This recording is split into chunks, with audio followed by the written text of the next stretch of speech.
Muy bien, muchachos, ¿cómo están? Muy buenas noches. Vamos a empezar hoy ya con los dos últimos temas del ciclo. Hoy empezamos a analizar un poco de recursos naturales, luego vamos a ver un poco de contaminación ambiental y obviamente resolveremos nuestros problemitas, ¿ok? Muy bien, muchachos, empezamos entonces con el tema de recursos naturales. Y empezamos comentando la metalurgia. ¿Qué cosa es la metalurgia? La metalurgia es el estudio de las operaciones industriales para la extracción de los metales de sus fuentes naturales, los minerales, mediante procesos físicos como molienda, lavado con agua, etcétera, y también procesos químicos, ¿no? Como por ejemplo tostación, lixiviación, por ejemplo. Entonces, la metalurgia, ¿qué cosa es en sí? Entonces, nosotros tenemos, por ejemplo, hematita, que es un compuesto de hierro, y entonces a mí me interesa para poder comercializarlo tener solo al hierro, no tenerlo al hierro con el oxígeno. Entonces, ¿quién es el que se va a encargar de poder sacar ese hierro que está dentro de ese óxido? Entonces, el que se encarga de eso es justamente la central metalúrgica. Ellos, mediante procesos físicos y químicos, van a generar la extracción justamente del metal, ¿correcto? Y entonces ya luego tendremos el producto agregado ya para su comercialización. Entonces, la metalurgia es la que se encarga de ello. ¿Ok, muchachos? Muy bien. ¿Qué es un mineral? Un mineral es un sólido natural. Es muy común que a veces en las preguntas digan, ¿no? ¿Un mineral es artificial? No, un mineral es simplemente un sólido natural, ¿ok? De origen inorgánico, no existen los minerales orgánicos, ¿ok? Es un mineral, es de origen inorgánico. De composición química definida, muy importante eso porque ¿qué nos dice ello? Nos dice que como tiene composición química definida, entonces presenta fórmula. Por lo tanto, es una sustancia. Por lo tanto, podría ser una sustancia simple o una sustancia compuesta. Su estructura es cristalina, o sea, estamos hablando de sólidos cristalinos, sólidos que presentan un orden interno, no un sólido amorfo en donde la distribución es aleatoria, ¿no? Ahora, los nombres no guardan relación con su composición. Es decir, muchos de los nombres que nosotros vamos a dar a los minerales quizás no tienen una relación directa con el mineral, con el metal o con el no metal que vamos a analizar. ¿Ok? Pueden ser elementos o compuestos. Era evidente porque habíamos comentado que tenían composición química definida, ¿no? Por ejemplo, tenemos en el caso de los elementos, tenemos al oro nativo. ¿Ok? Se encuentra el oro nativo.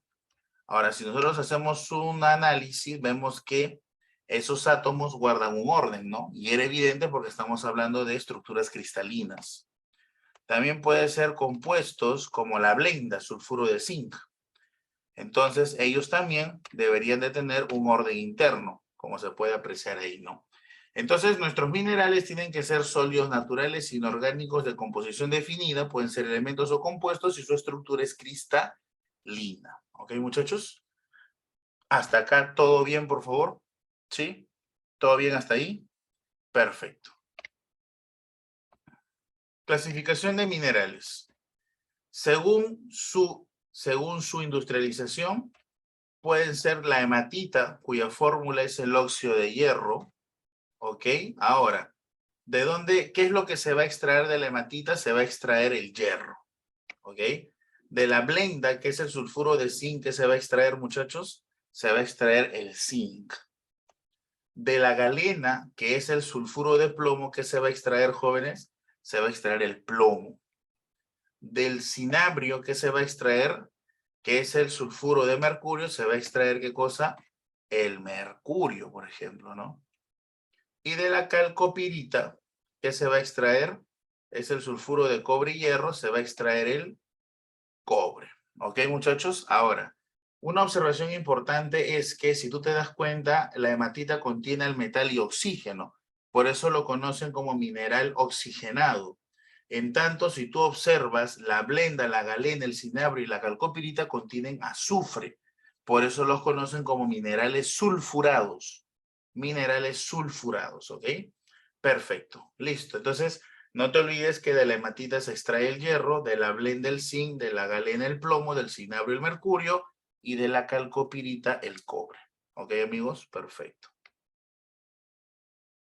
Clasificación de minerales, ¿no? Ahora vamos a ver los no metálicos, porque los anteriores fueron los metálicos, ¿correcto? Muy bien. En los minerales no metálicos tenemos, por ejemplo, la esmeralda. El uso que se le da es de piedra preciosa, ¿no?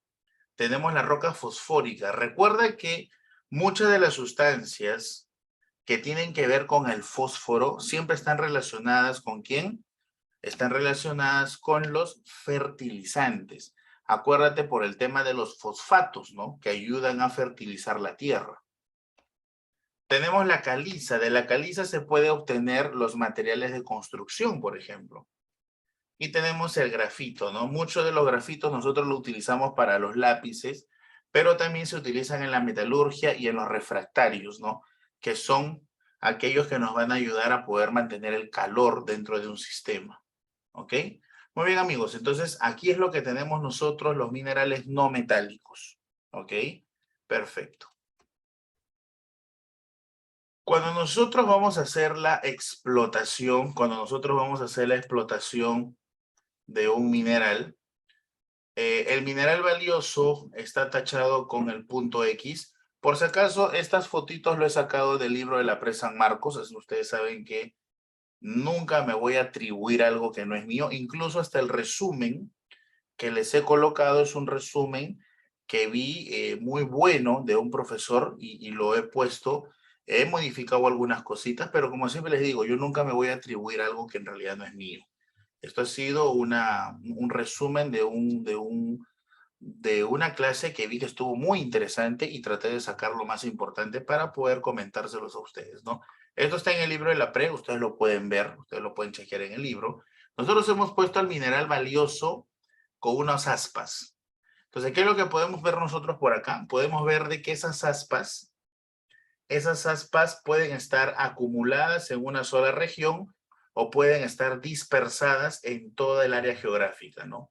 Entonces, dependiendo de cómo nosotros vayamos a tener ellos, se les va a dar unos nombres.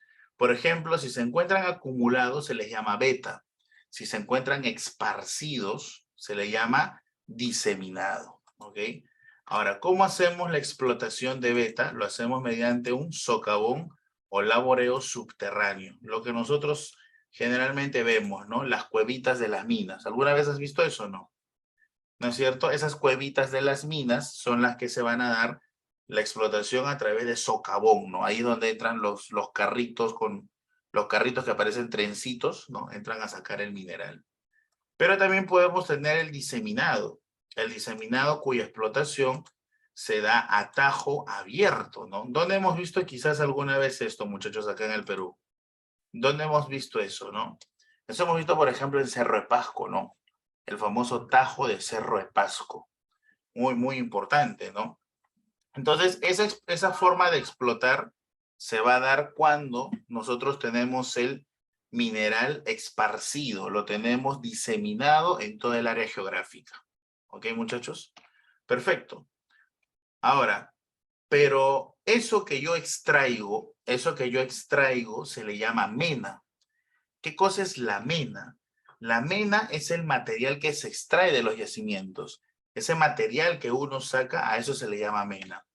Ahora, esa mena es el mineral valioso más la ganga, ¿ok? Es el mineral valioso más la ganga. Ahora, ¿quién es el mineral valioso? Puede ser la hematita, puede ser la galena, puede ser el cinabrio, puede ser la calcopirita. Y la ganga son los desperdicios o las impurezas que vienen con ellos. Entonces, el mineral valioso más las impurezas, que lo podríamos llamar así, son lo que me generan la mena. Entonces, nosotros siempre vamos a hablar de una mena. Cuando nosotros extraemos de los yacimientos, hablamos de la mena. ¿Quién conforma la mena? El material valioso, que puede ser la hematita, la galena, el cinabrio, más la ganga, que son las impurezas o los desperdicios que se tienen. ¿Ok? Perfecto. ¿Hasta aquí estamos bien, por favor? ¿Sí? ¿Todo bien hasta acá? ¿Todo bien hasta aquí? Ya está. Vamos a ver acerca de la metalurgia del hierro. Por acá les he puesto un resumen, así que vamos a manejarlo. El mineral de partida puede ser la hematita, la magnetita, la siderita, cualquier mineral que contenga hierro. Nosotros vamos a hablar específicamente de la hematita. Bueno, ahí tenemos todo el complejo, en donde se va a dar estos procesos. Nosotros nos vamos a enfocar en el alto horno.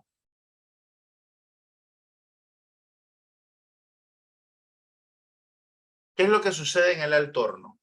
En el alto horno, muchachos, lo que nosotros vamos a ingresar es lo siguiente. Tenemos algunas reacciones químicas que vamos a conversar. Quizás no va a ser tan necesario que nos aprendamos todo, pero por lo menos tenemos que tratar de entender cómo es que ocurre esto, ¿no? Por la parte superior, nosotros vamos a agregar el coque. ¿Coque qué cosa es? Es el carbón que ves acá. ¿Se ve el cursor, por favor? Confírmame si se ve el cursor. ¿Se ve el cursor? Ya, listo. El coque es el carbono. Este carbono ingresa y va a generar una combustión incompleta. Ahora, esa combustión incompleta, tú sabes que nos va a generar, ¿qué cosa? Monóxido de carbono, ¿no? Esa combustión incompleta a nosotros nos va a generar monóxido de carbono. Profesor, ¿y es importante que nosotros tengamos monóxido de carbono? Claro que sí, porque justamente el que va a ayudar a poder obtener el hierro líquido es justamente el monóxido de carbono. Cuando el monóxido de carbono que se formó en la anterior combustión incompleta reaccione con la hematita, el producto que vamos a obtener, ¿quién es? Es el hierro fundido. ¿Ok? Este hierro fundido es conocido como arrabio. ¿Por qué es conocido como arrabio? Porque este hierro fundido va a tener algunas impurezas que van a estar flotando encima de él, ¿no? Que luego van a ser separadas. ¿Ok? Y también nos va a liberar CO2. Ahora, importante desde ya darnos cuenta que cuando nosotros obtengamos un metal, nosotros lo vamos a obtener siempre por reducción. ¿Ok? ¿Cómo se está obteniendo, muchachos, el hierro en el alto horno? Se obtiene por una reducción, porque está yendo de 3 a 0. ¿Estamos o no estamos, muchachos, con eso? ¿Estamos? Perfecto. Para el mineral que nos interesa. Entonces, una pregunta clásica de la pre, por ejemplo, en este tema es, ¿quién es el responsable de la reducción del hierro? ¿Quién es el responsable de la reducción del hierro? Él. ¿Quién es el responsable de la reducción del hierro? Él. Ahí está el cursor. ¿Se ve el cursor o no se ve el cursor? ¿Quién es el responsable de la reducción del hierro? El monóxido de carbono, pues. ¿Sí? Sí se ve el cursor, ¿no? ¿O no se ve el cursor? Sí se ve el cursor. Claro, porque tú sabes esto. El hierro se reduce. ¿Cómo se le llama a él? A él se le llama agente oxidante, ¿no? Pero si el CO, si el carbono es el que se oxida, ¿cómo se le llamaría el CO? ¿No se le llamaría agente reductor? Entonces, el CO es el responsable de que el hierro se vaya a reducir. ¿Ok, muchachos? Entonces, ¿qué es lo que yo nunca me debo de olvidar de la metalurgia del hierro? Que nosotros introducimos coque para generar una combustión incompleta y producir monóxido de carbono. ¿Ese monóxido de carbono es importante? Claro que sí, porque ese monóxido de carbono, al reaccionar con la hematita, me genera el hierro fundido, con unas cuantas impurezas, por eso también se le da el nombre de arrabio. ¿Ok? Perfecto, hasta aquí todo claro, y obviamente se obtiene por reducción. ¿Estamos o no, muchachos, hasta acá, por favor? ¿Sí? ¿Todo bien hasta ahí? Bacán, seguimos.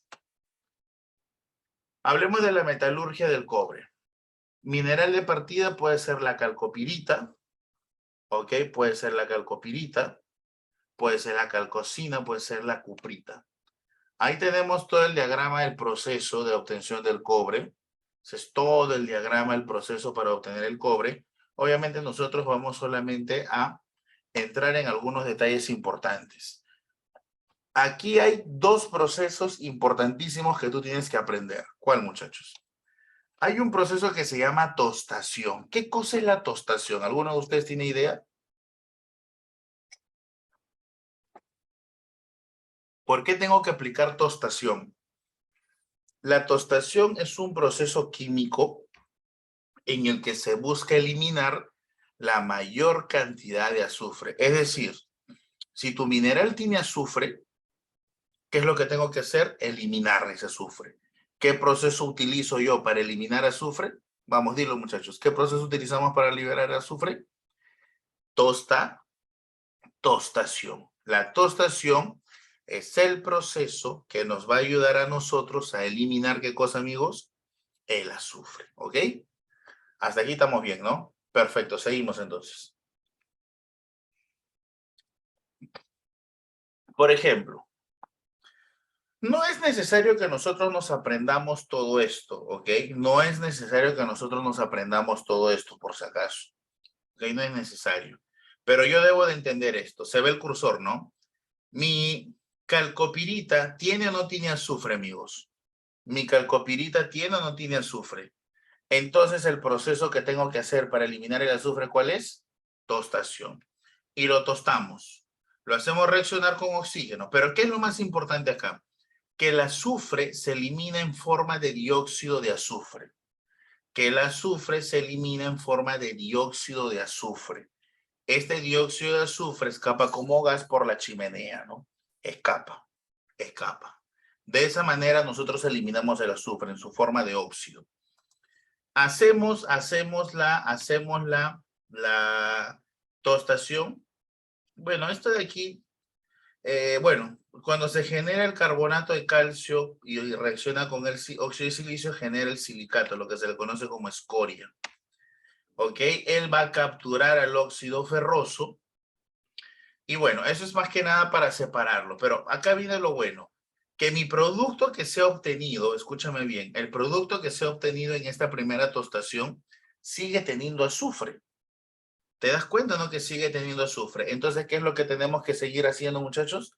Tenemos que seguir tostando. Seguimos tostando. Se libera óxido de azufre, pero el producto que he obtenido sigue teniendo o no sigue teniendo azufre, amigos. Miren acá. ¿Sigue teniendo o no sigue teniendo azufre? Sigue teniendo azufre. Entonces, ¿qué es lo que tengo que hacer otra vez? Otra vez, ¿qué tengo que hacer? Otra vez tengo que tostar. Tostamos. Y por fin, el producto que se obtiene, ¿qué cosa es? Cobre. Ya está. Un cobre líquido. Bacán, ya lo logré obtener. Pero hay un pequeño detalle. El pequeño detalle es que la tostación es uno de los procesos que genera mayor cantidad de impurezas. Es decir, ese cobre que yo estoy obteniendo no es un cobre puro, sino que es un cobre que tiene impurezas debido justamente al proceso de tostación. Por lo tanto, ese cobre va a tener una pureza que está entre el 70 y el 75%.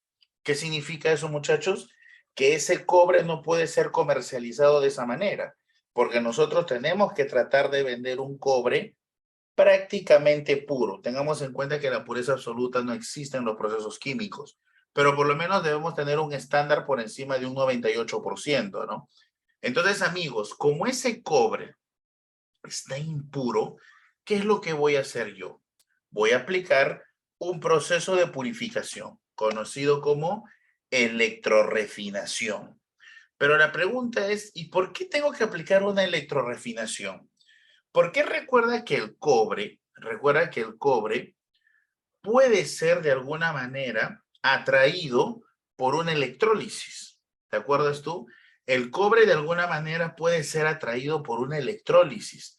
Y entonces, al tener un cobre, por ejemplo, que tiene una carga +2 o que tiene una carga +1 o en general que tiene una carga positiva, yo le puedo aplicar una electrólisis y entonces ese cobre se depositaría o no se depositaría en un cátodo. ¿Qué dices? ¿Te acuerdas de nuestra clase de electrólisis? Si yo tengo un cobre que está fundido quizás, está fundido, podría aplicarse una electrólisis y ese cobre con una carga positiva podría ir o no hacia un cátodo. Y dime tú, si eso yo hiciera en este proceso, el cobre que se dirija a un cátodo se depositaría en un cátodo, ¿estaría o no estaría purificando el cobre? Claro que evidentemente este cátodo también tendría que ser de cobre. ¿Para qué? Para que el cobre se deposite sobre otro cobre y entonces yo genere una acumulación de cobre y por lo tanto se tenga una alta pureza. Eso es lo que se hace acá. Eso es lo que se hace acá. El ánodo que se tiene es de un cobre impuro, ¿ok?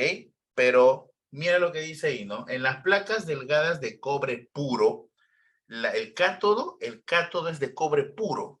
¿Por qué, profe? Porque hacia ese cátodo es que se va a dirigir, ¿quién, muchachos? El cobre acuoso, ¿no? Ese cobre que estaba impuro, que se obtuvo luego de todas esas tostaciones, mediante una electrólisis se va a depositar o no se va a depositar en el cátodo, porque el catión se dirige al cátodo, ¿sí o no, muchachos? Y entonces, luego de generar la electrólisis a través de una reducción, porque recuerda tú que en el cátodo se da la reducción, por fin obtengo el cobre mediante una reducción, otra vez mediante una reducción. Ya en el proceso anterior obtuvimos el hierro también mediante una reducción. En este caso también lo obtenemos mediante una reducción. Entonces, amigos, resumen, ¿cuáles son los dos pasos fundamentales que tenemos que hacer para la obtención del cobre? Vamos, escríbelo al chat. ¿Cuáles son los procesos fundamentales? Son dos. ¿Qué procesos son, amigos? Vamos, cuéntamelo al chat. ¿Cuáles son los dos procesos que tenemos que hacer? El primer proceso es tostar. ¿Por qué tenemos que tostar? Porque tenemos que eliminar el azufre. Tostamos las veces que sea necesaria, pero la tostación, como es un proceso que genera mucha impureza, tenemos que purificarlo mediante una electrorefinación. Listo, amigos. ¿Cómo se obtiene el cobre? Mediante una reducción o una oxidación. ¿Cómo se obtiene el cobre? Mediante una reducción o una oxidación. Mediante una reducción. Listo. ¿Hasta aquí está claro, jóvenes? ¿Hasta aquí está claro? Quizás no es necesario aprendernos todas las reacciones, pero por lo menos tenemos que entender cómo es que funciona el proceso, nada más. Bacán. Bacán. Metalurgia del zinc. El zinc se va a obtener a través de la blenda o la esfalerita, sulfuro de zinc. Pregunta, muchachos, antes de hacer cualquier cosa, ¿tiene azufre o no? ¿O no tiene azufre? Entonces, ¿cuál crees tú que va a ser tu primer paso? Tostación, de hecho, pues mira, ¿ves? Ahí está. ¿Te das cuenta? ¿Te das cuenta que cuando uno ya entiende cómo es que empiezan a darse las cosas, ya uno mismo puede empezar a deducir algunas cosas, ¿no? Muy bien, entonces aquí tenemos un diagrama del cual solo hay tres cosas que me importan. Se da la tostación porque tenemos que eliminar el azufre. Ese azufre que se elimina, con ese azufre que se elimina se va a producir ácido sulfúrico. ¿Por qué? Porque con ese ácido sulfúrico vamos a realizar ahora un proceso llamado lixiviación, que es un proceso nuevo. Y luego de hacer una lixiviación pasa por una decantación y luego hacemos una electrólisis. Entonces, los tres pasos importantes aquí, ¿cuáles son? Tostar, lixiviar y electrólisis. ¿Entenderás tú que una electrólisis prácticamente para qué, jóvenes? ¿Se acuerdan para qué va a ser una electrólisis prácticamente? Para una purificación, ¿no? Para obtener o para separar lo que yo deseo, prácticamente. Muy bien, entonces vamos con ello. Nuestro primer paso, tostación. Listo, ahí está. El sulfuro de zinc va a reaccionar con oxígeno y en la chimenea se va a liberar el óxido de zinc, ¿no? El dióxido de azufre, disculpa, se va a liberar el dióxido de azufre gaseoso. De esa manera es como nosotros eliminamos el azufre. Mira, luego de una tostación, ya por fin tengo al zinc sin el azufre, ¿no? Ya lo tengo al zinc sin el azufre, o sea, ya no va a ser necesario generar otra tostación, pero ahora también tengo otro problema, que al zinc lo tengo con el oxígeno, no lo tengo puro. Eso implica entonces que tendré que aplicar otro proceso, pero con la finalidad ahora de poder extraer al zinc de esa sustancia sólida. Entonces, nosotros vamos a aplicar ahí el proceso llamado lixiviación. extracción sólido líquido o también le llaman sólido acuoso. ¿Qué significa extracción sólido líquido o sólido acuoso? Significa que nosotros vamos a extraer una sustancia de una sustancia sólida, y la vamos a llevar a otra sustancia, pero que se encuentra en un medio acuoso. Es decir, todavía con el proceso de lixiviación yo no voy a extraer al zinc puro, sino que lo que voy a hacer es extraer ese zinc de ese óxido, pero llevarlo a una solución acuosa y colocarlo en otra sustancia. ¿Ok? Esto de aquí. Miren, aquí nosotros tenemos el óxido de zinc que va a reaccionar con el ácido sulfúrico. ¿Te acuerdas de dónde provenía ese ácido sulfúrico? A ver si tienes memoria para esto. ¿Te acuerdas de dónde provenía ese ácido sulfúrico? ¿Te acuerdas de dónde provenía? ¿De dónde se hacía? ¿Ese ácido sulfúrico era el que se obtenía o no del dióxido de azufre que se daba en la tostación? ¿Te acuerdas? ¿Te acuerdas o no? Claro, ¿te acuerdas que en la tostación liberabas óxido de azufre y que ese óxido de azufre era el que se iba a generar el ácido sulfúrico, ¿no? Entonces, mira por aquí. Este óxido de zinc va a reaccionar con este ácido sulfúrico. ¿Y qué es lo que va a hacer? Mira, este zinc que estaba en el óxido ahora aparece en un sulfato de zinc en medio acuoso. ¿Qué es lo que has hecho con el proceso de lixiviación? Has extraído el zinc de una sustancia sólida y la has llevado a un medio acuoso en otra sustancia. A eso se le llama lixiviación, extracción sólido a un medio acuoso. ¿Ok, muchachos? Pero yo no sé si a ti te trae recuerdos esto, sulfato de zinc acuoso. ¿Cómo podría obtener yo el zinc de acá ahora? ¿No te trae recuerdos esto a problemas cuando nosotros veamos electrólisis? ¿Te acuerdas que nosotros decíamos, se tiene una carga que vale tanto en una solución de sulfato de zinc? Determine usted cuánto zinc se depositará en el cátodo. ¿Te acuerdas? ¿Te acuerdas o no cuando veíamos problemas de electrólisis? Entonces, como ya lo tengo al zinc en una sal y en solución acuosa, ¿qué proceso podría aplicar ahora para sacarlo al zinc?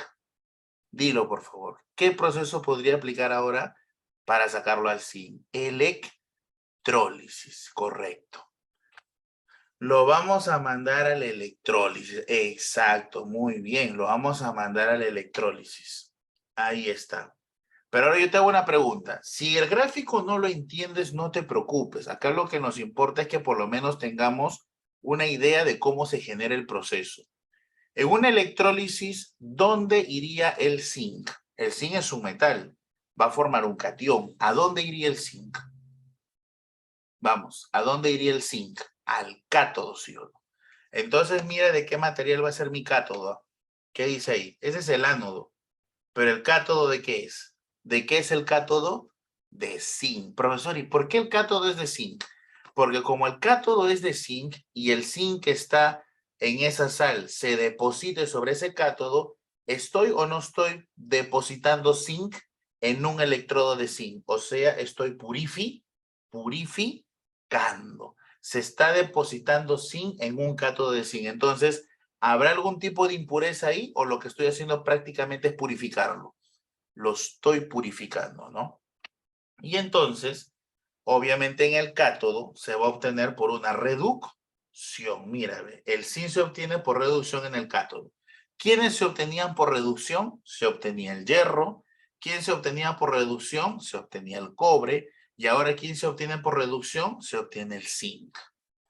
¿Quedó claro, por favor, los tres procesos? ¿Cuáles son los tres procesos para el zinc? Vamos, ¿cuáles son los tres procesos para el zinc? Tostación para eliminar el azufre. Después, ¿quién viene? Lixiviación. ¿Para qué era la lixiviación? Para sacar el zinc de una sustancia sólida y llevarlo a una fase acuosa.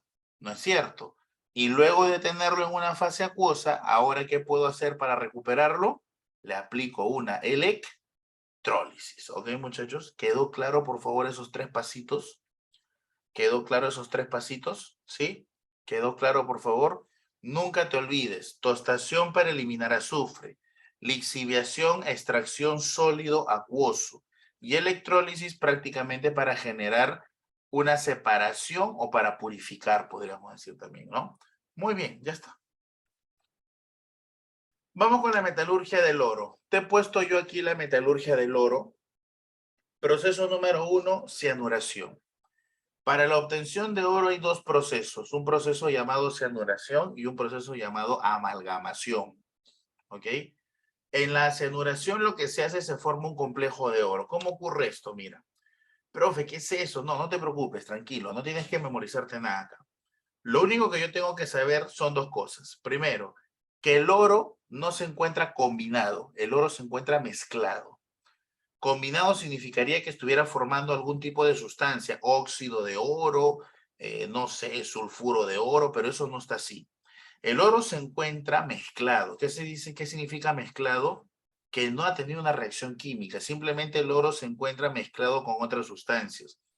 Ahora, como el oro es, las pepitas en muchos casos son muy pequeñitas, es muy complicado hacer una separación con la mano del oro. Entonces, ¿qué es lo que tenemos que hacer nosotros? De alguna manera buscar algún agente que sea capaz de poder atrapar a ese oro que está mezclado y que luego nosotros lo podamos separar. Entonces, ¿quién es esa sustancia que va a atrapar al oro y lo va a tener ahí para luego ser separado? Es el cianuro de potasio. El cianuro de potasio tiene como finalidad atrapar al oro.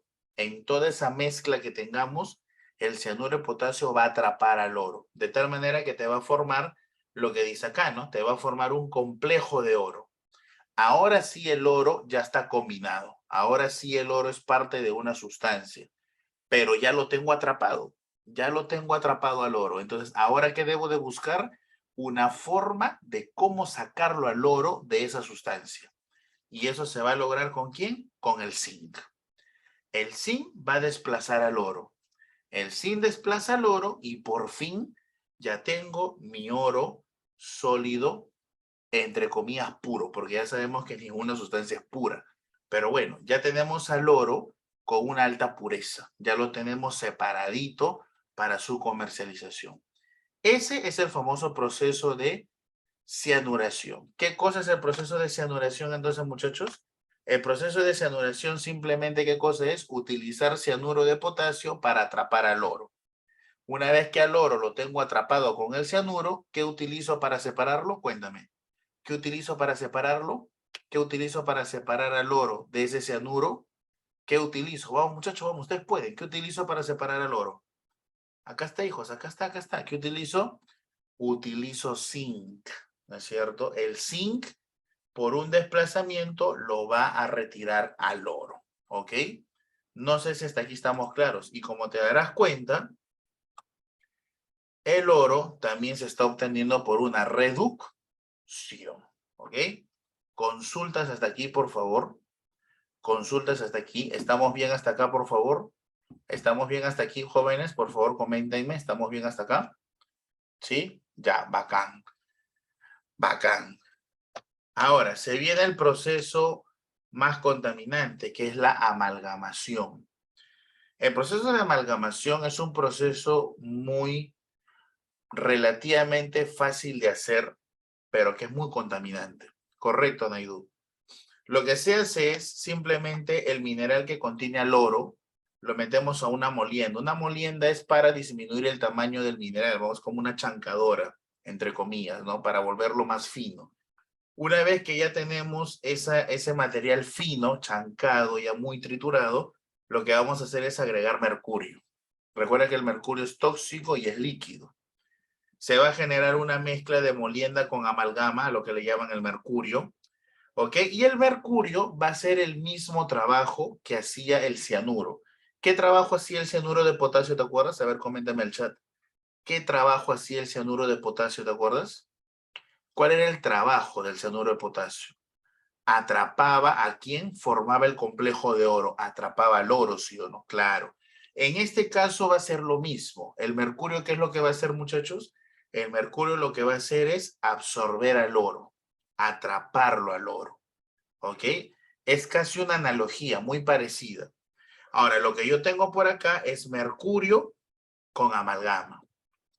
Vamos a filtrar para poder separar la mayor cantidad de mercurio y solo quedarme con el oro, pero evidentemente va a quedar trazas de mercurio. Entonces, como el mercurio es líquido y el oro es sólido, ¿cómo podría separar ese líquido de ese sólido? Lo pongo a hervir. Lo pongo en una cocina, lo pongo en un destilador, le doy calor y encima por calor el mercurio va a empezar a evaporarse, ¿no? El mercurio se evaporará y me quedará el oro sólido y de esa manera recupero al oro. ¿Cuál es el problema acá, mis amigos? Que los vapores de mercurio son altamente tóxicos, ¿no? Las personas que trabajan haciendo esto definitivamente van a tener problemas pulmonares muy críticos en algún momento, ¿ok? Entonces, mis amigos, ¿cuáles son las 3 etapas importantes de la amalgamación? ¿Qué hacemos? Trituramos, le agregamos mercurio, lo filtramos y lo evaporamos. ¿Cuáles son los 4 pasos? A ver, vamos, repítelo. Primero, ¿qué hacemos? Trituramos. Triturar es molienda, pues vamos a disminuir el volumen. Trituramos. Después, ¿qué hacemos? Agregamos mercurio para que el mercurio lo atrape. Luego, ¿qué hacemos? Filtramos. Pero como nos queda todavía un poquito de mercurio, luego, ¿qué hacemos? Lo evaporamos o destilamos y listo, ya está. ¿Ok? Ese es el proceso de amalgamación. Acuérdate que la amalgamación es con mercurio. La cianuración es con el cianuro de potasio. No sé si hasta aquí estamos claros, por favor. ¿Hasta aquí estamos claros, muchachos? ¿Sí? Bacán. Muy bien, esos son los procesos que vamos a ver nosotros. Ahora vamos a hablar un poquito acerca de los recursos energéticos. Recursos energéticos. Por ejemplo, vamos a hablar del carbón. Recuerda que nosotros vamos a tener diferentes tipos de carbón. ¿De qué depende el tipo de carbón que tengamos? En realidad depende de la antigüedad que tenga, ¿no? Nosotros vamos a tener la forma más viejita, más antigua de carbono es la antracita. Luego le sigue el carbón bituminoso, disculpen. También tenemos un carbón subbituminoso, un lignito y una turba. Podríamos decir que la turba es la forma de carbón más joven que existe, ¿no? Ahora, por acá lo tenemos. Ahí está. Turba, lignito, carbón bituminoso y antracita. ¿Quién es el que tiene más antigüedad de todos ellos, muchachos? ¿Quién es el más antiguo? La antracita. Por lo tanto, como la antracita es la más antigua, es la que contiene mayor porcentaje de carbono. Y si tiene mayor porcentaje de carbono, contiene mayor poder calorífico. Es decir, mientras más antiguo sea esta muestra de carbono, va a tener mayor poder calorífico. Entonces, ¿quién tendría mayor poder calorífico? ¿Quién liberaría más calor cuando es combustionado? ¿La antracita o la turba? ¿Quién tendría mayor calor, mayor energía? La antracita, definitivamente. ¿Ok? Entonces no te olvides, por favor, antracita, carbón bituminoso, lignito y turba. ¿Ok? No te olvides de ese orden, por favor. El petróleo. Tú sabes que hay una teoría de la formación del petróleo que trata de la descomposición de la materia orgánica por millones y millones de años en el subsuelo, en un medio anaeróbico, sin oxígeno, a elevadas presiones y temperaturas, ¿no? La descomposición se da en un medio anaeróbico por las altas temperaturas, las altas presiones, al pasar miles y millones de años. Ese proceso te va a generar lo que hoy en día tenemos como petróleo. ¿Ok, muchachos?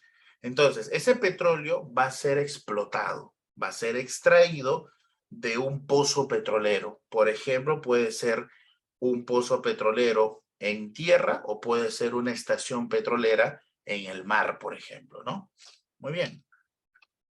Por ejemplo, nosotros tenemos acá, puede ser que tengamos nuestro pozo en el mar y entonces el petróleo es transportado con estos barcos gigantes, ¿no? O puede ser que la explotación sea en tierra y entonces será transportado a través de los oleoductos, ¿no? Ahora, una vez que ya lo tenemos en nuestro transporte o almacenaje, va a ser llevado a la refinería. Recuerda que al petróleo tú le puedes sacar un valor económico de dos maneras. Puede ser mediante combustibles, de lo que se encargan las refinerías, o puede ser mediante un valor de uso agregado, como polos, corbatitas, juguetes, muñequitos, que se encarga de hacerlo ¿quién? La petroquímica. Entonces, primero vamos a conversar un poco acerca de las refinerías. La refinería lo que me va a hacer es sacarle los tipos de combustibles que puede generar el petróleo. Luego será comercializado y distribuido, ¿no? Entonces, ¿dónde ocurre esto, muchachos? Eso ocurre en la famosa torre de destilación fraccionada. ¿Ok? Esto vino en el último examen de la pre, ¿no? ¿Te acuerdas la pregunta que vino? En el último examen de la pre ha venido eso, ¿sí o no, muchachos? Han revisado, ¿no? Claro, ha venido en el último examen de la pre una pregunta de este tipo. Entonces, ingresa el crudo, las temperaturas son más altas en esta base. Las temperaturas son más altas en la base y menos altas en la parte superior. Cuando el crudo ingresa, debido a sus temperaturas de ebullición, o también le llaman volatilidades relativas, debido a sus temperaturas de ebullición, van a empezar a condensar en diferentes platos, se le llama. Acá hay platos en la torre de destilación. Entonces, las que tienen altas temperaturas de ebullición estarán en la parte baja, y los que tienen baja temperatura de ebullición estarán en la parte alta. ¿Quiénes son los que salen por la parte alta? Dos características importantes. Por la parte alta salen los menos densos, por eso que se pueden elevar hasta arriba, porque tienen baja densidad. Pero aparte de tener baja densidad, también tienen bajo poder calorífico. Es decir, los que se empiezan a salir por la parte superior tienen un poder calorífico relativamente bajo. En cambio, los que empiezan a salir por la parte inferior tienen un poder calorífico alto, ¿ok? Ahora, por ejemplo, acá se puede entender esto, ¿no? Por ejemplo, los gases, el metano, por ejemplo, ¿no? El gas natural y la gasolina. Uno de los cortes más importantes es la gasolina, porque es el combustible que se comercializa más en todo el mundo. ¿Tú alguna vez has escuchado, por ejemplo, si tu papá tiene su carro a gas natural, decir, oye, voy a subir por Ticlio, pero Ticlio no lo puedo subir en gas, sino que el carro lo voy a pasar a gasolina? ¿Por qué lo tendría que pasar a gasolina si el gas es más barato? La respuesta es muy sencilla. ¿Cuál?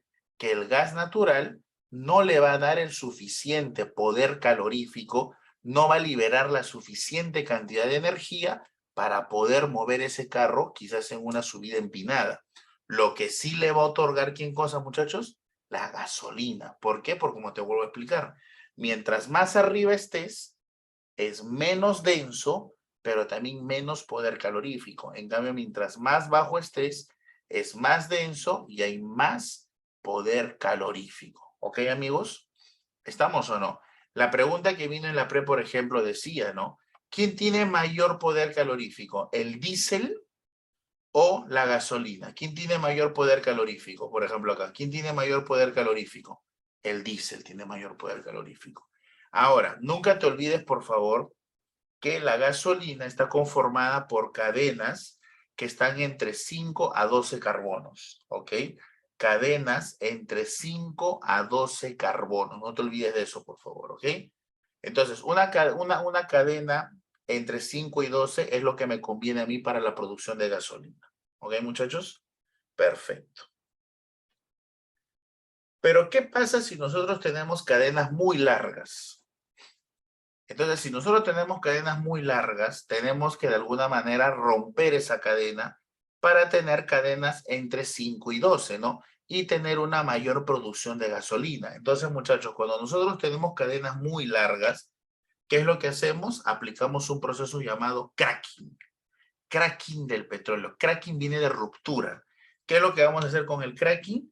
Hidrocarburos pesados los vamos a romper y los vamos a tener ahora en hidrocarburos livianos. Pero también sabes por qué hay dos motivos por los cuales son importantes el cracking. Uno es para tener cadenas más pequeñas y poder generar una mejor cantidad, una mayor cantidad de combustible, de gasolina en este caso. Pero también es importante porque cuando uno hace cracking genera lo que son alquenos u olefinas, ¿ok? Esto fue una pregunta que hicieron hace tiempo en la pre, ¿no? Mediante una electrólisis podemos generar olefinas verdadero, porque una olefina es un alqueno, ¿ok, mis amigos? Entonces, La gasolina, los carbonos tienen que estar entre cadenas de 5 a 12. Si nosotros tenemos cadenas muy grandes, aplicamos un cracking y el cracking lo que va a hacer es partir esa cadena en cadenas más livianas. Con eso nosotros que tenemos una mejor producción de gasolina. ¿Ok? Listo.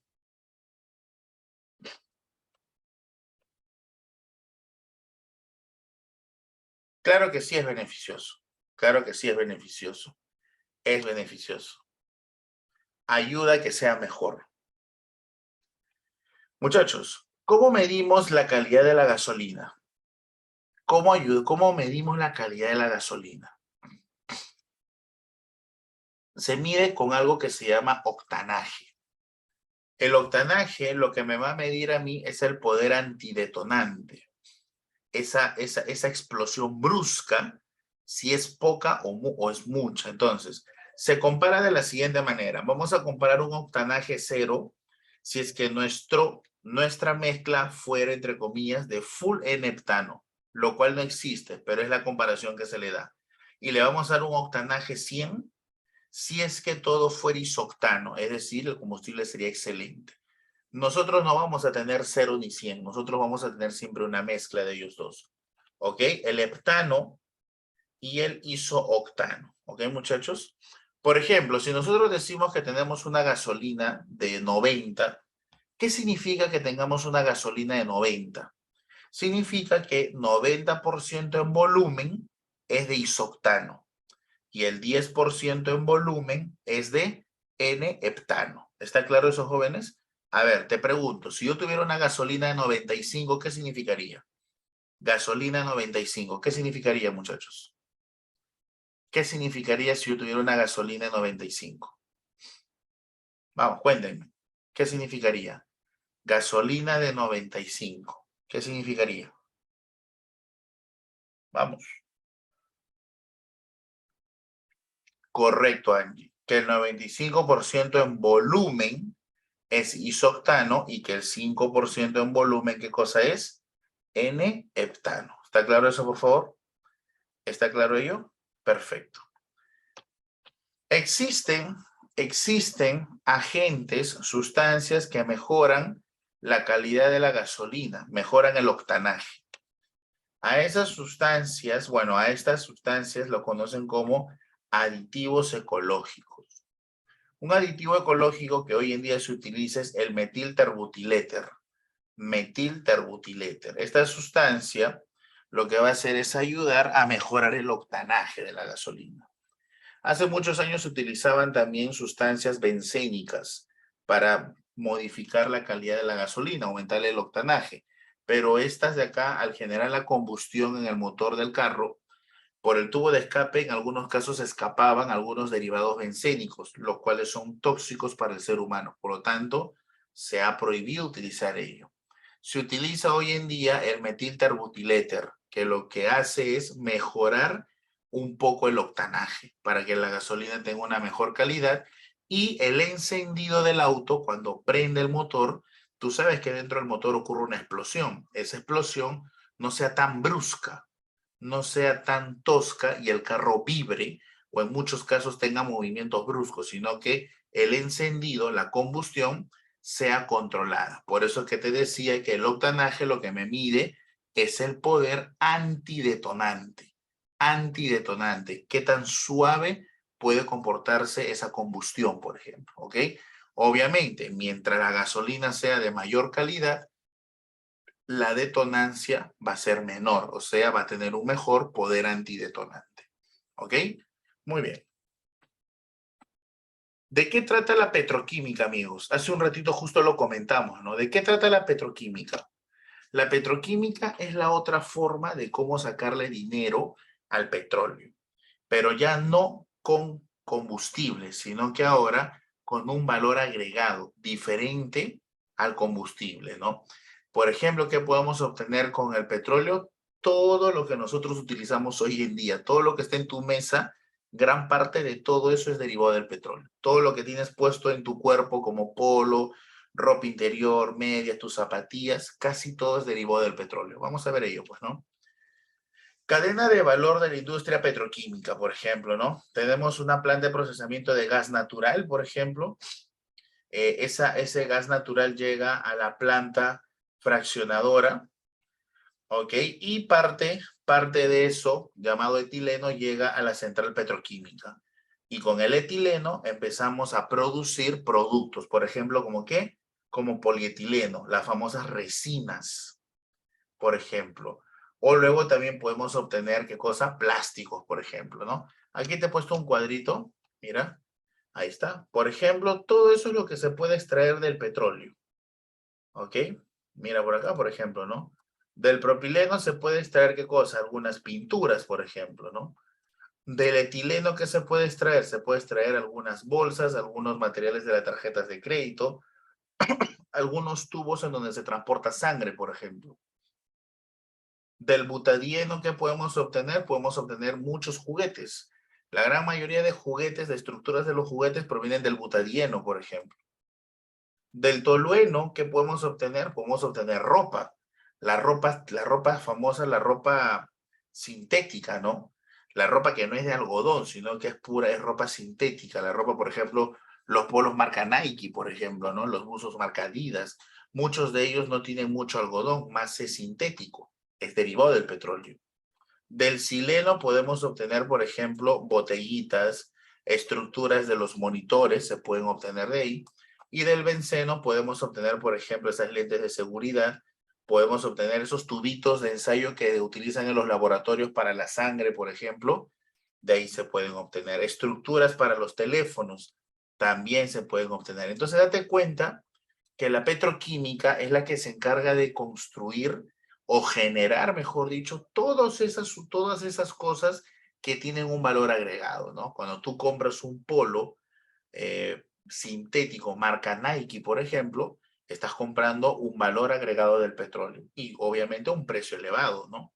Por el tipo de la marca también, ¿ok? Entonces, esta es otra forma, muchachos, de cómo sacarle dinero al petróleo. Aunque en el mundo, evidentemente, el negocio número uno del petróleo, ¿cuál es, muchachos? Los combustibles, evidentemente, pues, ¿no? Los combustibles son los que generan la mayor cantidad de dinero en el mundo como un producto del petróleo, ¿no? Gas natural, amigos. ¿Cuál es el componente más abundante del gas natural? Cuéntame. ¿Cuál es el componente más abundante del gas natural? Ahí está. ¿Cuál es el componente más abundante del gas natural? El metano, muchachos. El metano. El metano es el componente más abundante del gas natural, ¿ok?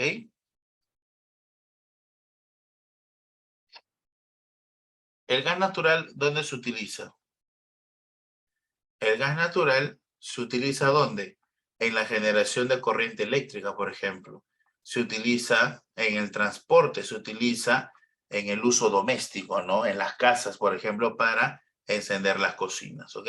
Ahí está.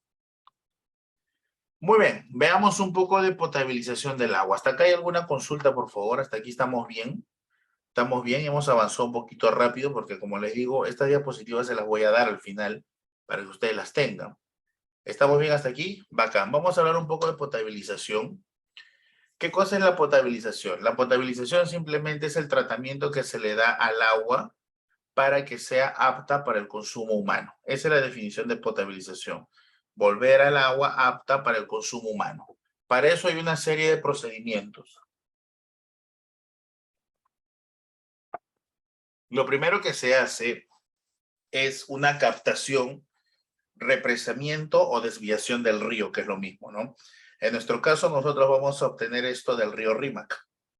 Entonces, ¿qué es lo que hacemos nosotros?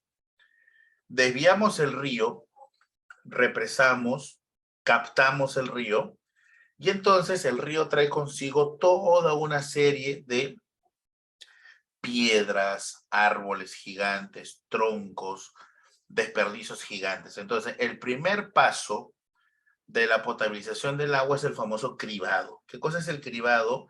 El cribado son unas rejas gigantes que lo que van a hacer es retener todos los cuerpos gigantes que traiga el agua. Como te digo, piedras gigantes, árboles gigantes, mucho desperdicio sólido gigante. Luego de que eso es retenido por el cribado, obviamente el agua con el barro avanza y es conllevado a unas piscinas, En estas piscinas se les va a dejar en reposo. ¿Para qué? Para que todos esos sólidos que han traído el agua sedimenten por gravedad. ¿Qué significa sedimentar por gravedad? Que todos esos sólidos, ¿a dónde van a caer? Al fondo van a caer, ¿no? ¿Ok? Por gravedad, todos esos sólidos van a caer al fondo. Al mismo tiempo se va a hacer una precloración. ¿Qué cosa es una precloración? Una precloración es que se le va a agregar cloro, en el mejor de los casos, para matar agentes bacterianos, para matar agentes patógenos. Pero eso es un tratamiento pre nada más, porque luego va a haber otro. Luego pasa un embalsamiento en donde se va a retirar toda esa sedimentación y ahora el agua me queda ya sin mucho sólido, pero me queda turbia, me queda chocolate, ¿no? ¿Has visto cuando arreglan, por ejemplo, tuberías en tu casa o en la calle y el agua cortan y luego de un rato viene, abres tu caño, ¿has visto que el agua sale marrón? ¿Has visto que el agua sale marrón o no? Lo llenas en un vaso, está 2, 3 horas y el agua sigue marrón. ¿Por qué? Porque esas partículas que están suspendidas no van a caer por gravedad. Justamente el agua está turbia, se dice que está turbia, debido a que esas partículas están suspendidas y no van a caer por gravedad. Entonces tenemos que hacer algo para que esas partículas puedan ser separadas. Ahí es donde entra el proceso de floculación o coagulación. Lo que nosotros vamos a hacer es agregar un agente floculante. ¿Qué es lo que utiliza Sedapal? Utiliza sulfato de aluminio o utiliza sulfato férrico. ¿Qué van a hacer estas sustancias? Estas sustancias lo que van a hacer es atraer a su superficie esas partículas que están suspendidas. Todas esas partículas suspendidas van a ir a la superficie del floculante. El floculante va a empezar a aumentar de masa debido a que las partículas se van a pegar en su superficie y la gravedad las va a mandar al fondo del recipiente, en este caso al fondo de la piscina. Ahora sí, el agua está cristalina, está translúcida, pero llena de bichos, llena de bacterias, llena de larvas, de huevos quizás, de bacterias, etc. Entonces, luego de la floculación, ya el floculante atrapó todas esas partículas suspendidas. Ahora hay que retirar ese floculante. ¿Cómo lo retiramos? Mediante una decantación. ¿Ok? Ahora, como te decía, ya sacamos el floculante, pero el agua está cristalina, pero llena de bichos, muchas bacterias, muchos virus. Por eso que ya prácticamente el último paso, ¿cuál es, muchachos? Una nueva desinfección. Es decir, por última vez, vamos a agregar ahora sí la cantidad de cloro necesario para matar todas las bacterias, todos los virus, todos los bichos que se tengan, de tal manera que cumpla con límites permisibles para el consumo humano. Y entonces luego de esa separación del floculante, agregamos cloro, se purifica, se mata bacterias, se toman las medidas y luego se manda almacenaje para la distribución. Ya está. Hay dos preguntas muy clásicas que hace siempre la pre. ¿Cuál es el proceso en donde se elimina la turbidez, muchachos? A ver, vamos, quiero escucharlos. ¿Cuál es el proceso en donde eliminamos la turbidez? Vamos. ¿Cuál es el proceso en donde eliminamos la turbidez? La floculación. Muy bien, Angie. Todos, por favor, todos floculación. ¿Sí? Todos floculación. Bacán. ¿Y cuál es el proceso en donde se separan cuerpos gigantes? ¿Cuál es el proceso, cuál es la etapa del proceso de potabilización del agua en donde se separan los cuerpos gigantes? El cribado. Muy bien, amigos. Esas dos preguntas es la que más han venido en los exámenes, ¿ok? Bacán. Y con eso hemos culminado, mis amigos, con esta primera parte que es recursos naturales, ¿ok? Hasta aquí, ¿todo perfecto, muchachos? Muy bien, vamos a ver ahora, muchachos, la parte correspondiente a contaminación ambiental. ¿ok? Vamos a ver la parte correspondiente a contaminación ambiental, que también es un tema que es muy común en examen de admisión. Muy bien, empezamos.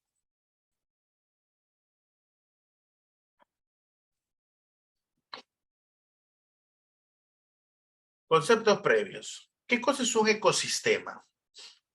Un ecosistema es un sistema biológico constituido por un conjunto de seres vivos, comunidad biótica o biocenosis, los cuales viven en estrecha relación con el medio externo que los rodea, llamado factor abiótico o biotipo. Es decir, un ecosistema está constituido por una parte que tiene vida y otra parte que no tiene vida. Una parte que tiene vida que se desarrolla en un medio. A eso se le llama ecosistema. ¿Ok? Por ejemplo, muchachos. Por ejemplo, a ver, vamos, necesito sus comentarios aquí, por favor. Ahora sí necesito sus comentarios aquí de todos. Por ejemplo, si yo tuviera un desierto, ¿cuál sería la comunidad biótica, amigos? Cuéntenme. ¿Cuál sería la parte viva? ¿Y cuál sería la parte no viva? Vamos, cuéntenme, a ver. Comentarios, rapidísimo. Animales, ¿qué más? Camellos, cactus, correcto, ¿no? Serpientes, arañas, cactus. Muy bien, muchachos, muy bien. ¿Y cuál sería el factor abiótico?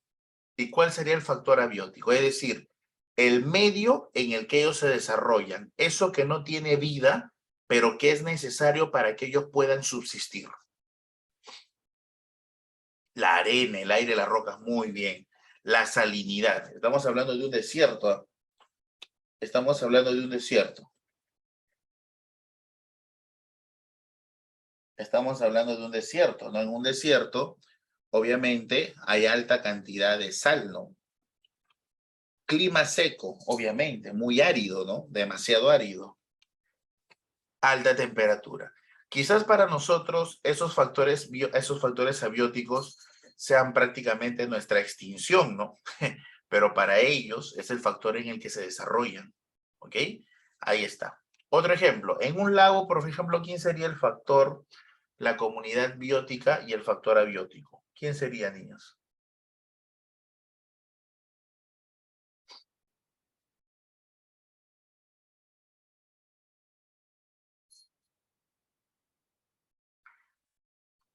Peces, plancton, algas, ¿no es cierto? Peces, plancton, algas. ¿Sería qué cosa? Sería el factor, ¿de qué tipo? El factor, ¿qué cosa? Biótico, ¿no? ¿Y cuál sería el factor abiótico, muchachos? Vamos, rapidísimo. ¿Cuál sería el factor abiótico? El agua dulce, ¿no? Muy bien, William. Los nutrientes, ¿no? El tipo de nutrientes que se tienen en el tipo de lago, ¿no es cierto? Obviamente los nutrientes de un lago no van a ser iguales a los nutrientes del mar, ¿no? La baja visibilidad. Tú sabes que hay muchos peces que viven a mucha profundidad en donde la visibilidad es parte de su subsistencia, ¿no? El tener una baja visibilidad hace de que puedan subsistir, por ejemplo. Muy bien, ahí tenemos entonces dos ejemplos. Otro ecosistema, tenemos un arrecife, un acuario, un jardín botánico, la Antártida, la sabana. Por ejemplo, ahí podemos ver ello, ¿no? Miren, por ejemplo, aquí tenemos una tortuga que está en un arrecife, por ejemplo, ¿no? Ese es su medio en el que él vive, ¿ok? Gracias a las proteínas que tiene cerca de él, al tipo de alimentos que él puede subsistir, la temperatura del agua también quizás, ¿no? Tenemos, por ejemplo, la sabana, ¿no? Clima árido, seco, caliente, poca vegetación, pero es el área en el que ellos subsisten. Esa armonía que existe entre ese ser vivo y ese medio que lo rodea hace posible su desarrollo y subsistencia. ¿Qué cosa es un agente contaminante, muchachos? Un agente contaminante es todo aquello que altera las condiciones naturales de un ecosistema debido a su alta concentración. Importantísimo, por favor, que tengamos en cuenta esa palabrita llamada alta concentración. Nosotros tenemos muchos agentes contaminantes que nos rodean. Por ejemplo, ahorita si tú estás sentado en tu escritorio, estás sentado en tu cama, quizás en una silla, alrededor de nosotros hay millones de agentes contaminantes, bacterias, virus, tenemos polvo, ácaros, etcétera. Pero, profesor, ¿y por qué no me muero si tengo todo eso? ¿Por qué? Por la concentración. De repente, en tu habitación, ahorita, un ejemplo cualquiera, está pasando un virus, pero como hay poca concentración de ese virus, poca concentración ingresa a tu cuerpo de tal manera que tu cuerpo es capaz de combatirlo y quizás ni tú sientas ningún síntoma y ya desapareció, porque hay una baja concentración. No hemos elevado, no hemos alterado el ecosistema, porque como es una baja concentración, el propio ecosistema se encarga de eliminarlo quizás. Pero ¿qué pasaría si nosotros tenemos algo en una concentración muy elevada? Generaríamos una perturbación en el ecosistema, por ejemplo, ¿no? Ejemplo de eso, lo que nos acaba de pasar hace poco, el COVID. El COVID empieza en China, se da en un pueblo. Entonces, la gente en el mundo vivía feliz, ¿no? Pero cuando ese virus empieza a proliferarse por todo el mundo, ya hay elevadas concentraciones en muchas partes del mundo. ¿Qué sucede? Ya el ecosistema se ve alterado. El ecosistema ya no puede luchar contra él. ¿Y qué empieza a ocurrir?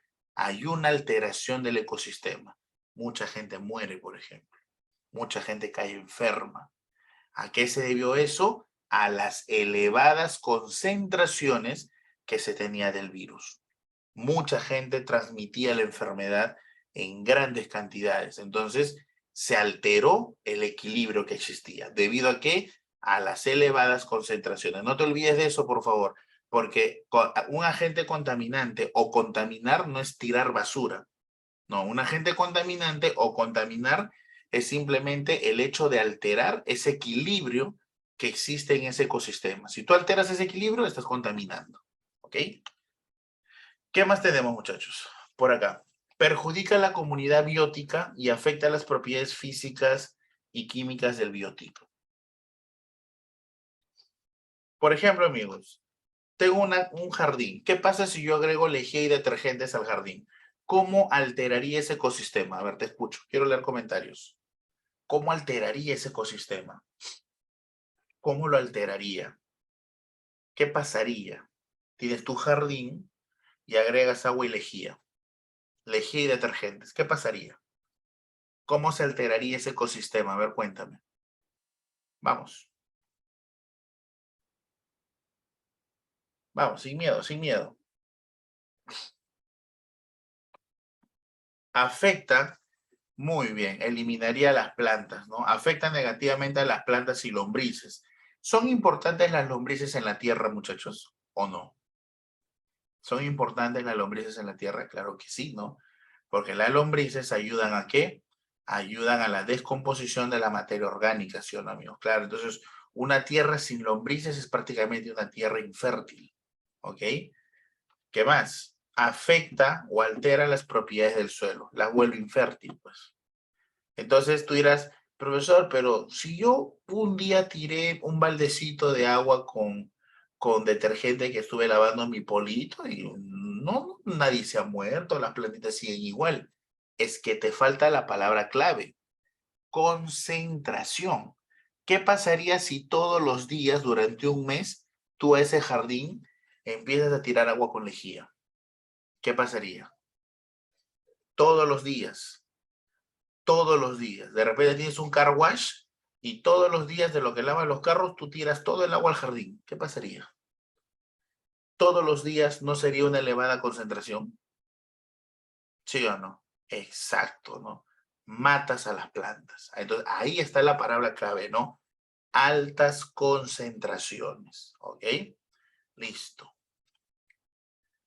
Tipos de agentes contaminantes. Tenemos agentes contaminantes químicos, por ejemplo, ¿no? ¿Quiénes son los agentes contaminantes químicos? Los gases tóxicos. Monóxido de carbono, ozono, dióxido de azufre. ¿Te, ¿Te acuerdas dónde se producía el dióxido de azufre? ¿Dónde se producía el dióxido de azufre? ¿Te acuerdas? ¿Dónde se producía el dióxido de azufre? ¿Te acuerdas? Lo vimos hace ratito nomás. ¿En qué proceso metalúrgico se daba el SO2?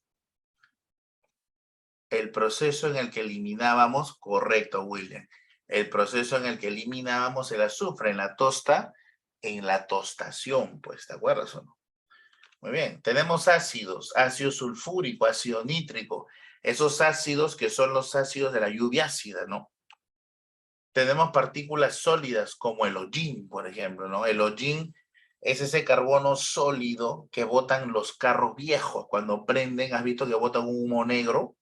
Ese humo negro es una carga de hollín, ¿no? Por ejemplo, tú te vas por el centro de Lima, 5 o 6 de la tarde, donde está el tráfico terrible, llegas a tu casa, agarras un poco de papel higiénico y te pasas por el rostro y el papel higiénico sale de color negro. ¿Por qué? Porque tienes muchas partículas de hollín pegadas en la piel, debido a la combustión incompleta de los motores viejos, por ejemplo. Ahí está. Agentes físicos, muchachos. Tenemos el ruido, por ejemplo, ¿no? El ruido se ha vuelto hoy en día ya un agente de contaminación, un agente de contaminación, claro. Imagínate tú, la empresa Sedapal afuera de tu casa cortando la pista con sus moledoras. Esas moledoras que suenan 3 horas, 4 horas. O que vengan con sus rotores, ¿no? Esos que suenan como martillo. ¿Nunca les ha pasado eso, muchachos? Que fuera de su casa viene Sedapal y empiezan a romper la pista con sus máquinas, o vienen con sus carritos, ¿no? Sus carritos que cada vez que bajan la pala, golpean la pista, ¡pro! Suena, ¿no? Entonces, por ejemplo, ahí el ruido es un agente contaminante, por ejemplo, ¿no? Las radiaciones de alta frecuencia, las que emiten muchas antenas, por ejemplo, ¿no? También son consideradas agentes físicos, ¿ok? Agentes biológicos, bueno, tenemos bacterias, virus, etcétera, ¿no? Lo que nos está pasando hasta hoy en día, que es lo del COVID, ¿no? El COVID fue un agente contaminante biológico terrible, ¿no? Fue terrible, 2 años muy críticos fueron, ¿no? Ahí está, muchachos.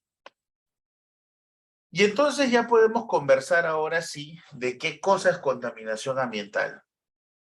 Ahora sí, por fin ya podemos hablar de lo que es contaminación ambiental. ¿Qué es contaminación ambiental entonces, muchachos? ¿Cómo contaminamos? ¿Qué entendemos cuando nosotros hablamos de contaminación ambiental? Cuéntame. Se denomina contaminación ambiental a la presencia de agentes contaminantes. Te hago la pregunta, ¿en bajas concentraciones o en altas concentraciones? Vamos, quiero una respuesta. En altas, ¿no?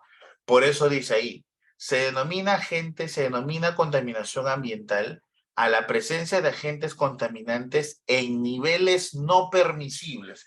¿Qué significa niveles no permisibles? Niveles no permitidos, niveles demasiado altos, demasiado lejos del estándar normal. A eso se le llama niveles no permisibles, no permitidos. ¿Ok? En un ecosistema de tal manera que afecta negativamente a la comunidad biótica. En pocas palabras, ¿cuándo generamos contaminación? Cuando tenemos agentes contaminantes en altas concentraciones, capaces de alterar ese equilibrio que existe en un ecosistema. Contaminación del aire, por ejemplo, contaminación atmosférica. ¿Cómo contaminamos el aire?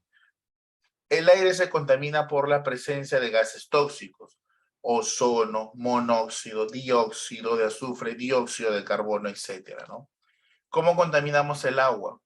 El agua se contamina por restos fecales, por ejemplo, ¿no? Cada vez que bajas la palanquita del baño, eso se va al mar, ¿no? Eso se va al mar. Materia orgánica, ácidos, por ejemplo, la lluvia ácida, ¿no? Contaminación del suelo se genera por el uso excesivo de insecticidas, de plaguicidas, la lluvia ácida, por ejemplo, ¿no? Lo que hace es acidificar el suelo y la vuelve infértil. Por ejemplo, tenemos ahí una foto, eso es un ecosistema, por ejemplo, ¿no?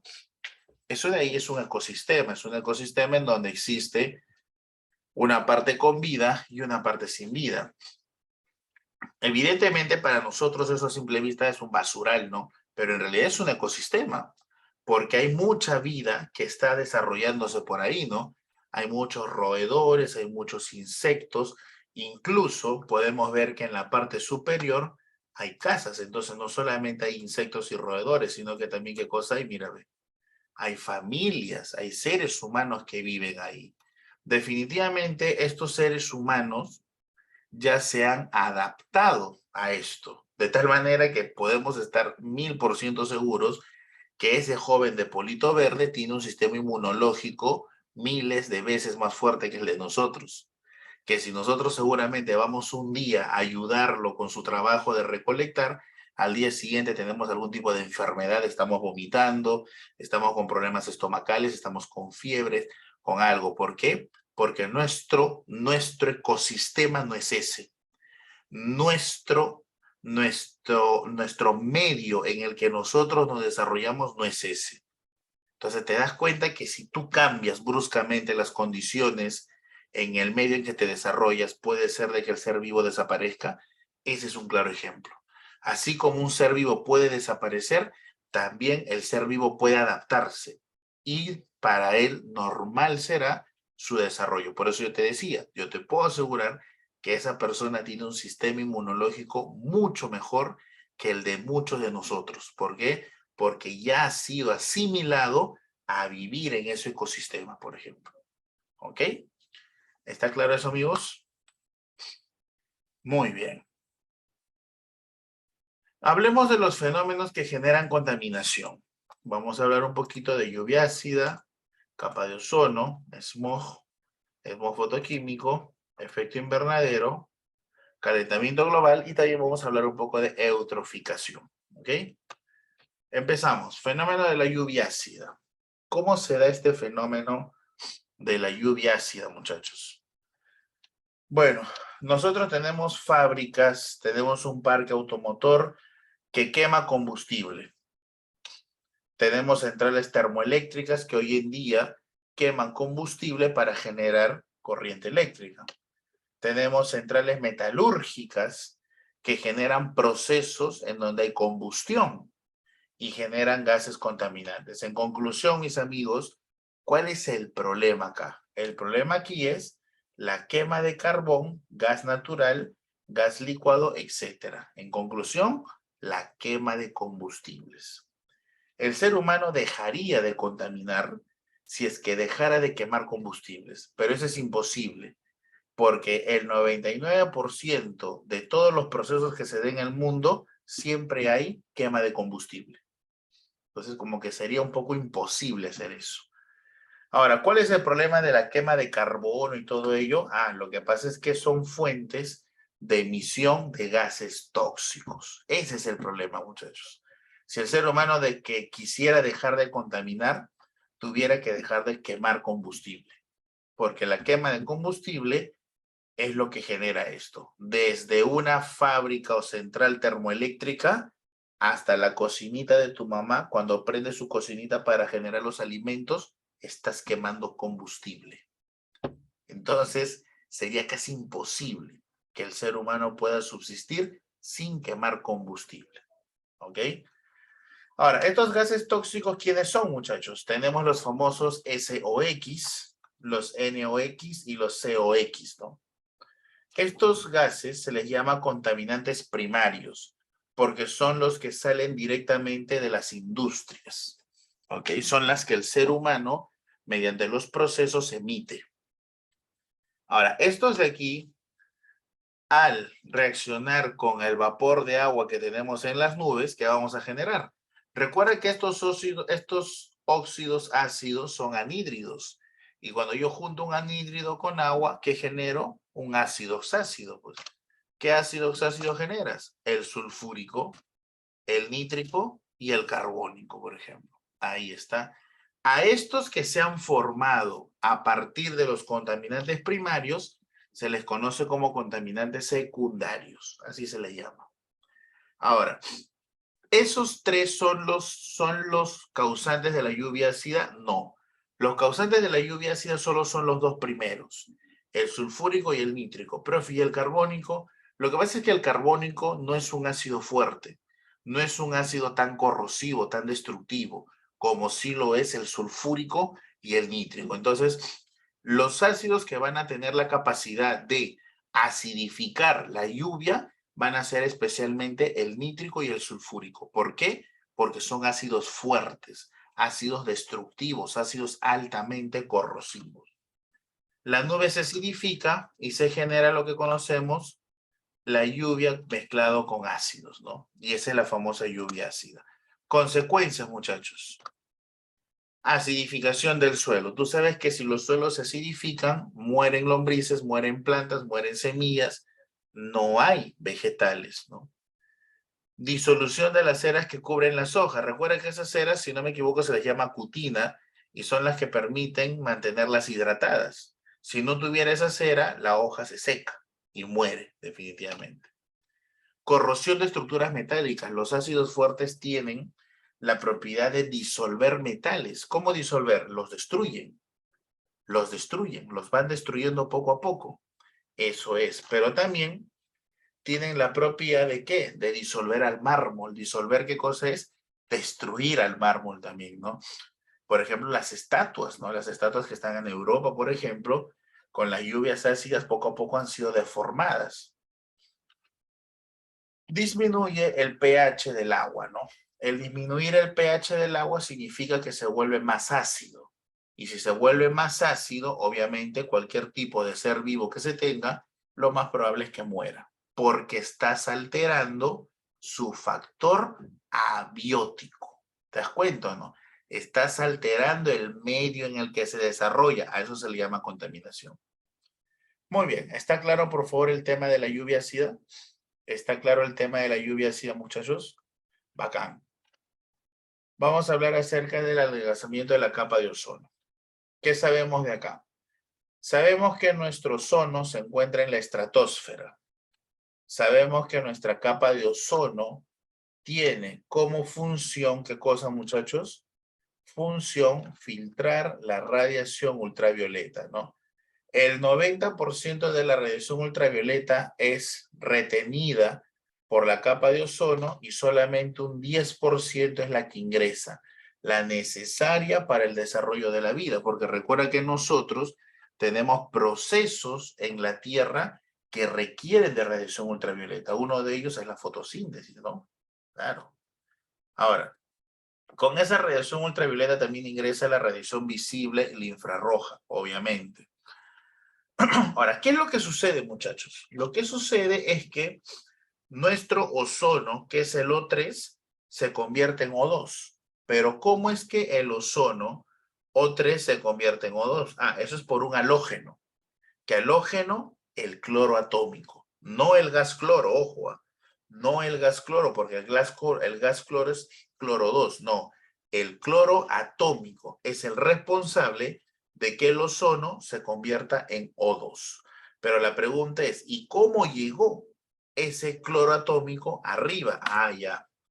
¿Quiénes son esas fuentes? Los clorofluorcarbonados, por ejemplo.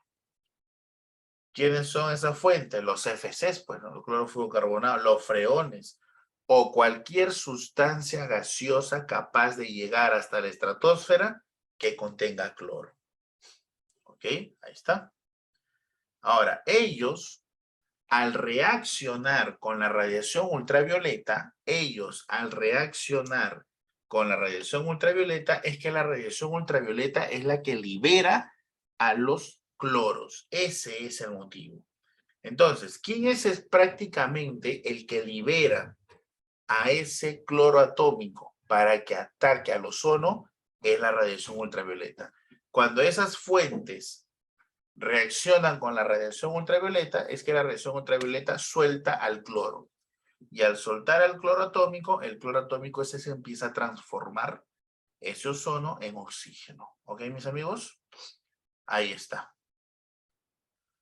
¿Qué significa que tengamos un agujero de la capa de ozono? Significa que en esa región hay poca concentración de ozono. La concentración va disminuyendo y por lo tanto cuando se toman las fotos con los satélites pareciera que hubiera un agujero, pero no es que haya un agujero, sino que está disminuyendo la cantidad de concentración de ozono en este caso, ¿no? Consecuencias, muchachos, de que haya mucho ingreso de radiación ultravioleta. Mayor ingreso de radiación ultravioleta, resequedad en la piel y hojas, ¿no? ¿Qué más? Cáncer a la piel. Tú sabes que el cáncer a la piel es una de las enfermedades más terribles que existe, ¿no? ¿Qué más? Daños a la vista, las famosas cataratas. ¿Has escuchado o no has escuchado las famosas cataratas? Claro, ¿no? Esas manchitas blancas que salen en los ojos a los seres humanos, ¿no? Terrible, porque prácticamente les lijan el ojo para curarlos. Terribles. Muy bien. ¿Hasta aquí estamos? ¿Hasta aquí estamos, muchachos? Bacán. Smog. ¿Qué cosa es el smog? El smog es ese gas nebuloso, niebla, que se forma debido a la quema de carbón, gas natural, gasolinas, etcétera. Dirás, profesor, pero eso ocurre todos los días en Lima. Sí, pero no en las cantidades en las que ocurre en otras ciudades del mundo. Por ejemplo, esa neblina que se ha formado, muchos pensarán, profe, pero yo ahora en invierno me levantaba en mi casa y mi casa amanecía con neblina. Sí, pero lo que nosotros teníamos era agua. O sea, neblina es agua, ¿no? Es un poco de vapor de agua. Pero eso no es vapor de agua, eso de ahí son gases tóxicos. ¿Qué gases tóxicos? Esos de ahí, mira, ve. Partículas suspendidas de hollín, monóxidos, dióxidos de azufre, dióxidos de nitrógeno, metano, tenemos propano, todos esos gases contaminantes que al final generan problemas pulmonares. Tanto ha sido la concentración que se ha generado que esto ha generado esa niebla densa color pardo, ¿no? Obviamente la gente que vive en esas regiones tiene que andar con mascarillas. ¿Por qué? Porque el ambiente está demasiado contaminado. Pero eso no es lo peor, muchachos. Lo peor es que cuando esos componentes reaccionan con con la radiación ultravioleta, generan lo que se conoce como ¿qué? Generan lo que se conoce como el smog fotoquímico. El smog fotoquímico, que es mucho mayor contaminante que un smog químico, porque tiene ozono altamente tóxico para el ser humano. Contiene los famosos COBs, COBS, COBS, que son componentes orgánicos volátiles.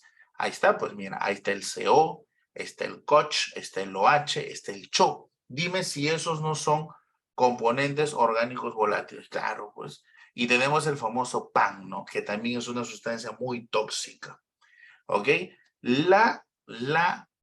El smog químico, si bien es cierto, es tóxico, pero el smog fotoquímico es mucho más tóxico debido a los COPs, los componentes o los compuestos orgánicos volátiles. Esos son muchos más tóxicos que que un smog químico. Entonces, ¿cuál es la diferencia entre un smog químico y un smog fotoquímico? Que un smog químico es debido justamente a esas características, ¿no? A la quema de carbón, gasolinas que liberan muchos gases tóxicos, se acumulan y forman toda esa niebla. Pero el ser humano ha aprendido a desarrollarse en ellos, ¿no? Pero cuando estos ya reaccionan con la radiación ultravioleta y forman el smog fotoquímico, esos componentes sí son muchos más tóxicos.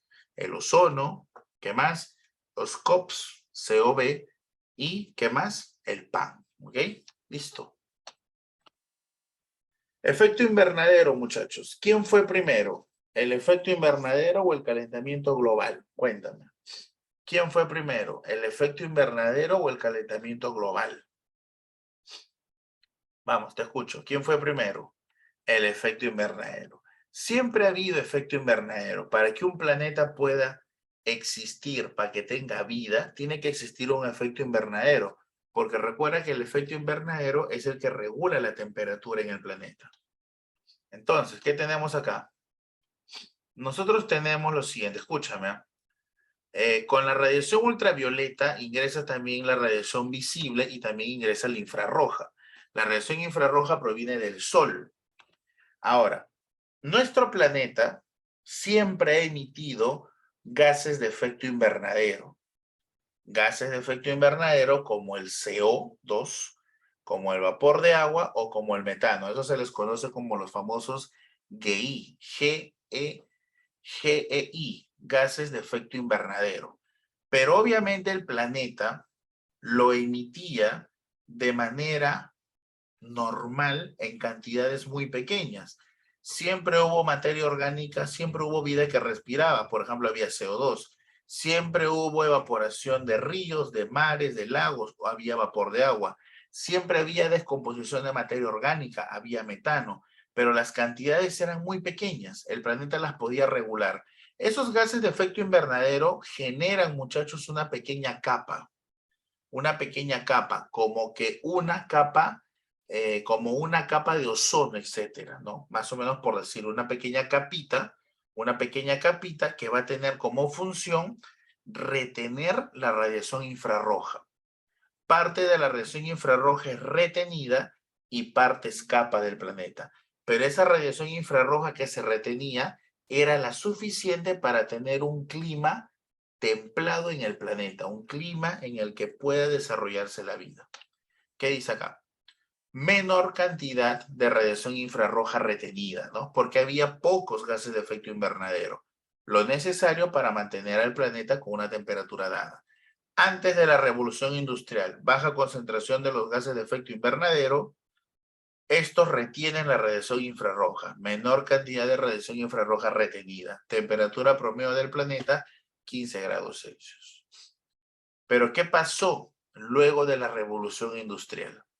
Luego de la revolución industrial se crea la máquina a vapor y por lo tanto aumenta de manera prácticamente desordenada la emisión de esos gases de efecto invernadero. Esos gases de efecto invernadero antes lo emitían los seres vivos o quizás si había algún desastre natural también se podía emitir. Pero hoy en día ya no es el ser humano o un desastre natural, sino que ahora es una máquina a vapor que es una máquina generadora de gases de efecto invernadero, especialmente de dióxido de carbono. ¿Qué dice por acá? Nos dice, ¿no?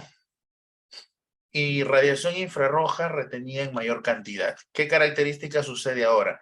Como hay mucho de esos gases de efecto invernadero, ahora esa capa que se había formado retiene mayor cantidad de radiación infrarroja. Y como retiene mayor cantidad de radiación infrarroja, la temperatura del planeta empieza a aumentar.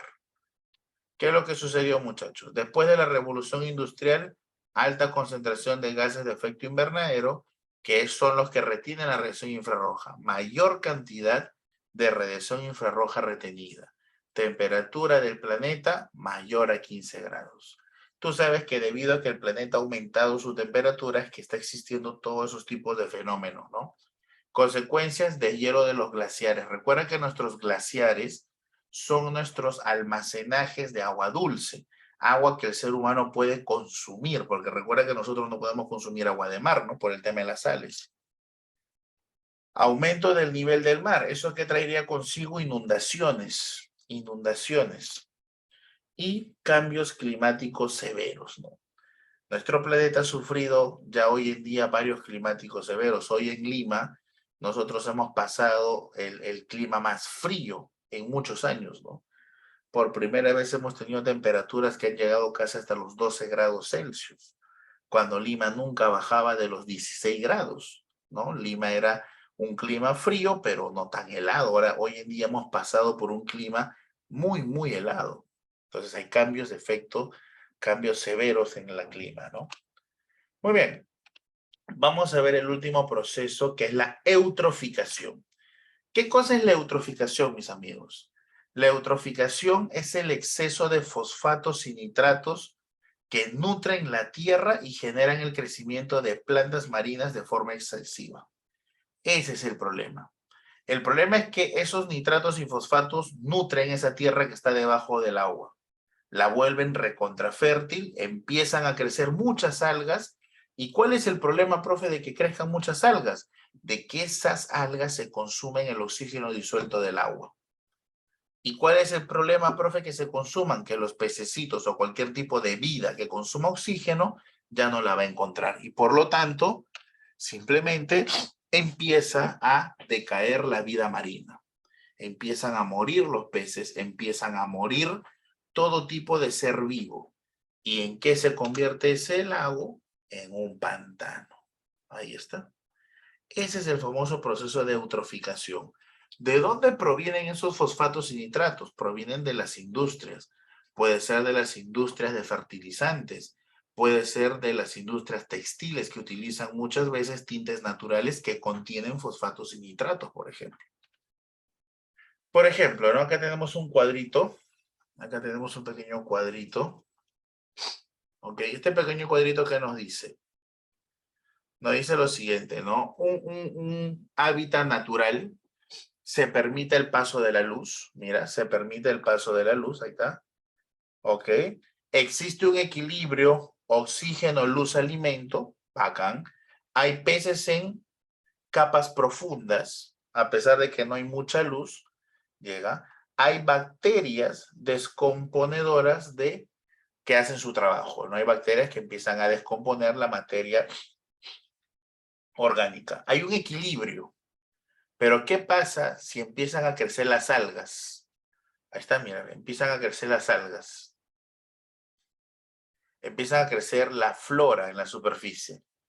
Poco paso de luz. Recuerda que hay muchos seres vivos que necesitan de luz para subsistir. Acumulación de nutrientes, escucha, acumulación de nutrientes. ¿Quiénes son esos nutrientes? Los fosfatos y nitratos. Acumulación de nutrientes provoca un crecimiento desmedido de plantas y algas. Falta de oxígeno. Los peces mueren, no se descomponen liberando toxinas. Profe, ¿pero por qué no se descomponen? Porque ya no están esas bacterias que descomponían la materia orgánica. También han muerto, pues.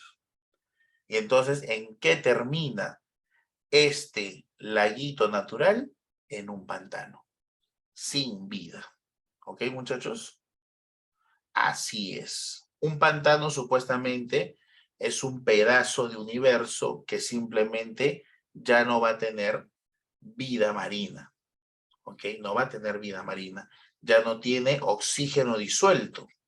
Ya no puede haber vida marina porque ya no hay oxígeno disuelto. Y si tú te acercas a un pantano tiene un olor determinado. ¿Por qué?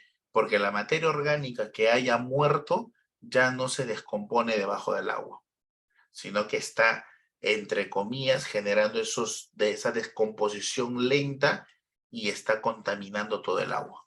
Su descomposición es muy lenta, demasiado lenta, tan lenta que empieza a contaminar todo el agua. Liberan toxinas, por ejemplo. ¿Ok? Muy bien, muchachos. Muy bien. Y colorín colorado, con eso hemos terminado contaminación, amigos.